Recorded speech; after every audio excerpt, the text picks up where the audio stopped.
Hoje, a gente vai mergulhar fundo numa história bem brasileira, a saga do país para criar um manual de inovação. Sabe? Como é que se constrói ao longo de 20 anos uma economia que realmente respira tecnologia? É uma jornada, olha, com altos e baixos, muita ambição e, claro, lições que valem ouro. E a pergunta que norteia tudo é essa, né? Como é que se faz para construir uma economia de tecnologia do zero? Parece uma pergunta simples, mas é um desafio gigantesco. Um que o Brasil encarou de frente. E a resposta? A resposta não era nada óbvia, como a gente vai ver. Então, é exatamente essa busca que a gente vai desvendar aqui. Vamos acompanhar passo a passo a evolução desse manual brasileiro, uma verdadeira saga que mostra como o país foi, aos poucos, reescrevendo as próprias regras na tentativa de achar a fórmula do sucesso. Para começar, vamos voltar no tempo. Primeiro capítulo, os anos 90. E qual era a pegada do Brasil naquela época? Controlo. Total. A ideia era basicamente essa. O governo tinha que estar no comando, ditando o ritmo, a direção, tudo o que envolvia tecnologia no país. E o coração dessa estratégia toda era a famosa política de informática, lá de 1991. A meta? Bem ambiciosa. Criar do zero uma indústria nacional de computadores. E como? Protegendo o mercado da concorrência de fora e dando incentivos para que as empresas daqui pudessem decolar. As ferramentas para isso? Deduções fiscais para quem fizesse pesquisa, isenções de impostos, sabe? Coisas assim. Parece bom, né? Só que tinha um porém gigantesco. Qualquer incentivo precisava passar pelo crivo do governo antes. Na prática, o que se criava era um sistema super lento, burocrático, em que o Estado basicamente tentava bancar o vidente e adivinhar quais projetos iam dar certo. Ok, mas a grande pergunta é, essa estratégia deu certo? Bom, apesar da boa intenção, o manual dos anos 90 começou a mostrar umas rachaduras bem sérias. Os resultados, para ser sincero, foram bem decepcionantes. E olha, o resultado dessa política toda pode ser resumido em um único número. Estão preparados? 196. Só isso. Em quase 10 anos, esse foi o número total de projetos aprovados pelo principal programa de incentivo. É um número chocantemente baixo, né? Deixava claro que tinha alguma coisa muito errada ali. Mas por que tão poucos projetos? A resposta, na verdade, é até meio óbvia quando a gente para pensar. O problema era a base de tudo. Incentivo fiscal só funciona para a empresa que dá lucro. E vamos combinar, a empresa de tecnologia, principalmente no começo, investe pesado em pesquisa e desenvolvimento, muitas vezes, não tem lucro nenhum.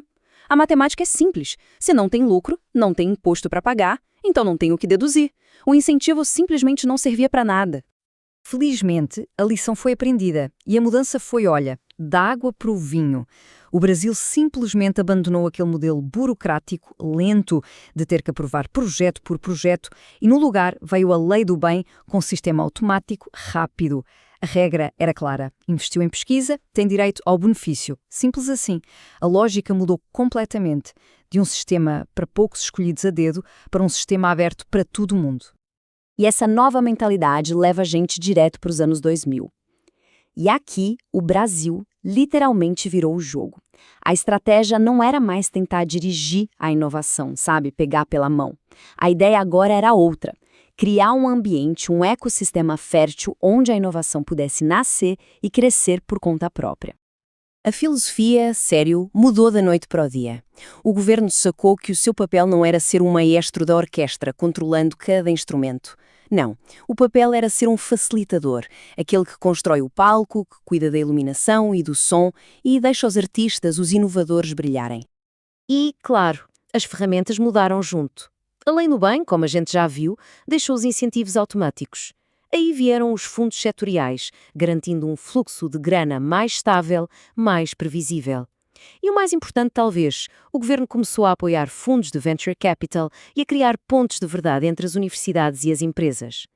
O projeto Inovar é o exemplo perfeito dessa nova mentalidade. Pensa na lógica. Em vez do governo tentar adivinhar qual startup ia dar certo, ele, através da FINEP, fez o quê? Investiu em fundos de venture capital, ou seja, em gente que entende do rescate. Aí, esses fundos, com a experiência deles, selecionavam e investiam nas startups. E o resultado? mágico. O dinheiro público funcionou como um fermento, sabes? Alavancou um monte de investimento privado e ajudou a criar do zero uma cena de startups no país. Certo. Então essa virada de chave, essa mudança de manual, resolveu tudo? Bom, não é bem assim. A jornada da inovação no Brasil é um jogo que ainda está rolando e tem muitas lições e, claro, muitos desafios pela frente. E um desses desafios é gritante. Olha só esse dado. Na Coreia do Sul, nos Estados Unidos, 80% das pessoas com doutorado estão trabalhando no setor privado, na indústria. Agora, e no Brasil? Apenas 26%. Esse número, gente, ele escancara uma desconexão gigantesca que ainda existe entre o que se produz de conhecimento nas universidades e o que o mercado realmente usa. No fim das contas, se tem uma grande lição para tirar dessa história toda, de 2 décadas, é essa. A melhor estratégia não é a do controle, de querer mandar em tudo. É a de criar as condições certas. O Estado deixou de ser o chefe para virar uma espécie de jardineiro, sabe? Aquele que prepara a terra, que aduba, para que as sementes da inovação possam brotar e crescer fortes. Só que o trabalho desse jardineiro ainda não terminou, longe disso. A coordenação entre as várias agências do governo ainda é um nó a ser desatado. E financiar o que é intangível, como software, como uma marca, isso ainda é um baita desafio para o sistema financeiro tradicional. E, claro, aquela ponte entre a academia e o mercado, como a gente viu, ainda precisa de muito mais reforço. E tudo isso nos deixa com uma pergunta final, uma provocação para o futuro. O Brasil, de certa forma, aprendeu a construir o estádio. A estrutura está lá, pronta para o jogo da inovação. A questão é, as nossas instituições, os bancos, as políticas públicas, será que eles estão prontos para financiar o que realmente decide o jogo hoje? Que são as ideias, os ativos intangíveis, o software? Essa é a pergunta de $1 milhão que vai definir o próximo capítulo dessa história.